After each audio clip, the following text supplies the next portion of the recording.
Welcome to Entertainment Weekly's Comic-Con studio. I'm Sam Highfill, and I'm joined now by the cast and creator of Kindred. Welcome, guys. Thank you. Brandon, I want to start with you because obviously this book came out in 1979. How long has this been something you've been thinking of wanting to do? I mean, people know this has been my Moby Dick. I've been chasing for 11 years. I think as soon as I knew that television was a thing I could do, one of the first dream projects I could cook up was adapting Kindred. So this is all very surreal for me. Yeah. As much as it's a joyful time for all of us. What was it about the book that made it your Moby Dick?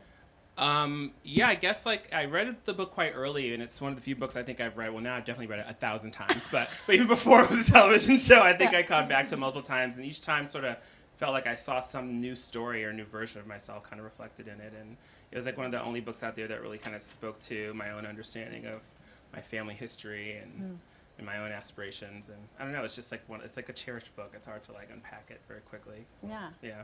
Which of these roles was the hardest to cast?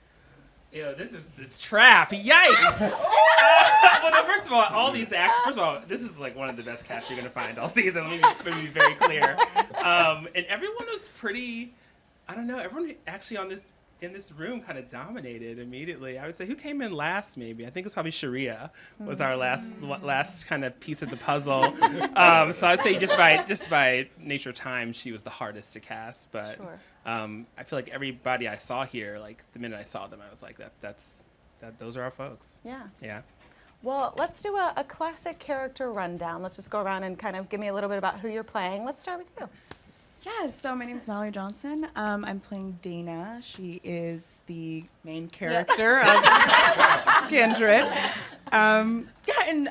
She kind of is having an episode where she travels back and forth in time, and she's not sure quite why. Yeah. I'm Micah Stock, and I play Kevin, and who is not the lead of Kindred, but he spends a lot of time with the lead of Kindred, and is glad to. Amazing. Go ahead. I love that. My name is Gail Rankin, and I play Margaret Whalen.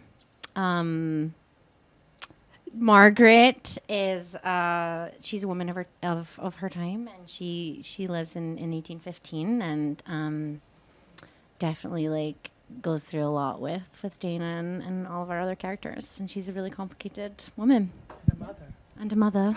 My beautiful son. Oh, well, then let's go to you. My name is David Kaplan, and I play Rufus Whalen, the son of Margaret Whalen and Tom Whalen, and he's mischievous and not the best kid. He's working on it. And Dana's helping with that. Yeah, we're all working on it, I feel like, Right. you know? Yeah, go ahead. I'm Austin Smith. I play Luke. I'm one of the characters who Dana encounters in the past. I try to help Dana as best I can, and that proves a little complicated for him. But he's a smart guy who's trying to just improve his station in life as best he can. And yeah. Yeah, all right. My name is Sharia Irving, and I play Olivia. And our showrunner just said that I was the hardest character to cast. But I can't discuss the nature of my relationships in the show, but I am a time traveler. And Olivia is a resourceful, fierce woman who will stop at nothing to get what she wants. Okay. Kind of like me. Hi, I am Sophina Brown, and I play Sarah. I am the head of the cookhouse on the Whalen plantation, and I run things a little bit like Margaret. I have children as well, except I'm not a mother, I'm a mama. You know what I'm saying? There's a difference. Okay. Who among the cast was familiar with the book? Did we have any huge book fans coming to this? Yeah. What did you all give any input? I'm curious. Did you have any conversations with Brandon? Absolutely not. When Brandon Jacobs Jenkins is in charge. There are no co-writers. Yeah. You do what Brandon says. No co-writers. Brandon don't need no input. Okay. Very collaborative, but. Yeah. Yeah, right. Yeah. But what was it for those of you who loved it? What was it about the book that you loved? I mean, for me, it was just a book that, like Brandon said, is sort of this kind of amazing, meditation on our family history, American history, Black history in America, and I could not put it down.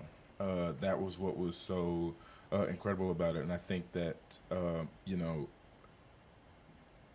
reading characters who felt like me and felt like my family and experienced things that I felt like I'd experienced, but these people are from generations before me, was just something that was so incredible to see Octavia capture. And you also are just like, what is going to happen to these people? Yeah. And so yeah. Well, and I know we meet the two of you a little bit earlier in your relationship than in the book, correct? So where do we find, when we first meet you all, where do we find you?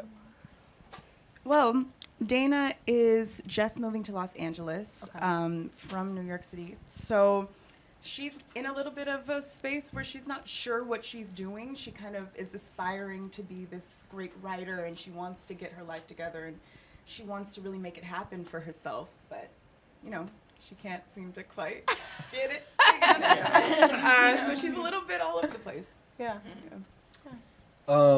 Kevin is in a place where he's looking. I think he's on sort of an upswing in his life, and he's open, and he meets Dana, and there's like a very, very immediate attraction. And I think he thinks, the day is going to go one way and then it goes another. But he just has to be around her. I think it's just like one of those immediate, I don't know if it's love at first sight, but it's definitely like that pull that you feel when you meet your person, which is, I just have to be around you. I don't really know why. Yeah. Brandon, this is a question I think that applies to any adaptation. Obviously, you'll have fans of the book, and then you'll have completely new people.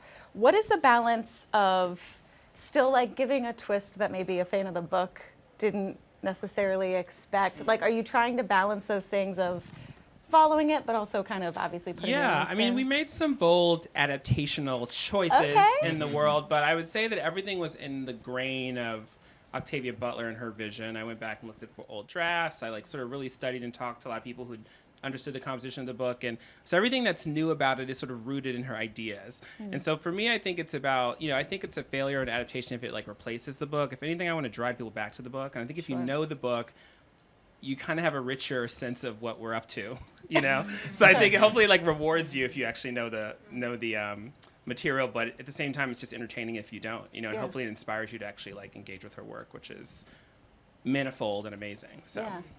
Can I ask a technical question?